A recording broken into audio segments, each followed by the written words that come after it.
Washington, Secretary of State Rex Tillerson was on the verge of resigning this past summer amid mounting policy disputes and clashes with the White House, according to multiple senior administration officials who were aware of the situation at the time. The tensions came to a head around the time President Donald Trump delivered a politicized speech in late July to the Boy Scouts of America, an organization Tillerson once led, the officials said. Just days earlier, Tillerson had openly disparaged the president, referring to him as a moron, after a July 20 meeting at the Pentagon with members of Trump's national security team and cabinet officials, according to three officials familiar with the incident. While it's unclear if he was aware of the incident, Vice President Mike Pence counseled Tillerson, who was fourth in line to the presidency, on ways to ease tensions with Trump, and other top administration officials urged him to remain in the job at least until the end of the year,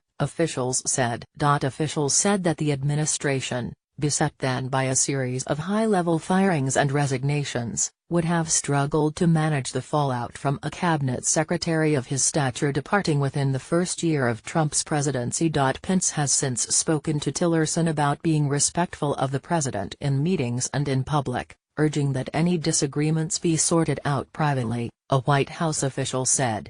The official said progress has since been made. Yet the disputes have not abated.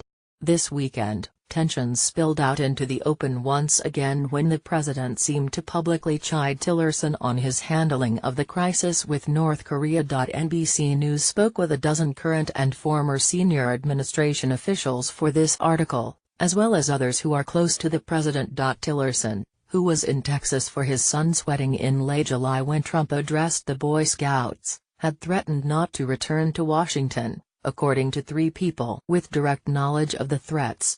His discussions with retired General John Kelly, who would soon be named Trump's second chief of staff, and Defense Secretary James Mattis, helped initially to reassure him, four people with direct knowledge of the exchanges said. After Tillerson's return to Washington, Pence arranged a meeting with him, according to three officials.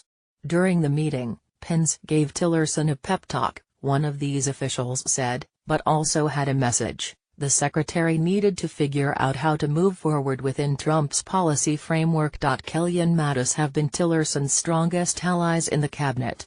In late July, they did beg him to stay, a senior administration official said. They just wanted stability.